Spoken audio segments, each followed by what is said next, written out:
গল্পের নাম কালো জানালা। রাজীব ঢাকার এক পুরনো হোস্টেলে নতুন রুম পেল। রুমটা ছিল সবার শেষে, আর এক পাশে বড় একটা জানলা। কাঁচগুলো ধুলোমাখা, সবসময় কালো অন্ধকারে ঢাকা থাকে।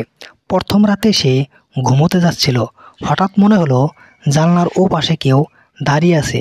ভেবেছিল হয়তো ভুল দেখছে, কিন্তু যখন ভালো করে তাকালো স্পষ্ট দেখতে পেল সাদা কাপড়ে ঢাকা এক মেয়ের ছায়া। মেয়েটির মুখ দেখা যাচ্ছিল না, শুধু দীর্ঘ চুলে ঢাকা। রাজীব ভয়ে চোখ মুছে আবার তাকালো। জানলাটা তখন একদম ফাঁকা। পরদিন সে হোস্টেলের দারোয়ানকে জিজ্ঞেস করলো, এই জানলার পাশে কেউ থাকে নাকি? দারোয়ান কাপা গলায় বলল, ওই রুমে আগে একটি মেয়ে ছিল, সে মেয়েটি জানলা দিয়ে লাফ দিয়ে মারা যায়। রাতে রাজীব আবার ঘুমোতে গেল। হঠাৎ করেই জানলার কাছ থেকে টক টক শব্দ আসতে লাগলো, যেন কেউ নখ দিয়ে নাড়াচ্ছে। আপনারা দেখছেন দ্য ব্লগার ম্যান। ভ্রমণ, দৈনন্দিন জীবন আর মজার অভিজ্ঞতার গল্প পেতে এখনই চ্যানেলটি সাবস্ক্রাইব করুন। আপনাদের এক একটি সাবস্ক্রাইব আমাদের এগিয়ে যাওয়ার অনুপ্রেরণা। বেল আইকনে ক্লিক করতে ভুলবেন না, যেন নতুন ভিডিওর নোটিফিকেশন সবার আগে পান। আপনাদের ভালোবাসাই আমাদের শক্তি। ধন্যবাদ দ্য ব্লগার ম্যানের সঙ্গে থাকার জন্য। রাজীব সাহস করে জানলার কাছে গিয়ে কাছে হাত দিল।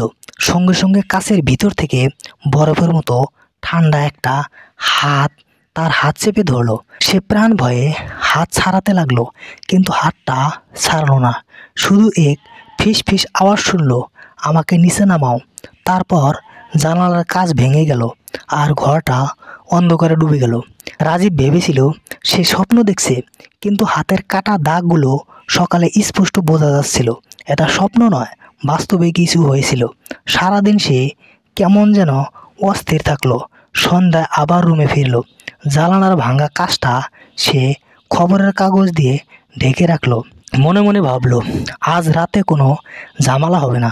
কিন্তু রাত 12টার পর থেকে ঘরের বাতাস অদ্ভুতভাবে ঠান্ডা হতে শুরু করলো। বাতির আলো ফ্যাকাশে হয়ে এলো। হঠাৎ খবরের কাগজটা ছিঁড়ে গেল। জানলার ওপাশে সেই মেয়েটির মুখ এবার স্পষ্ট দেখা গেল।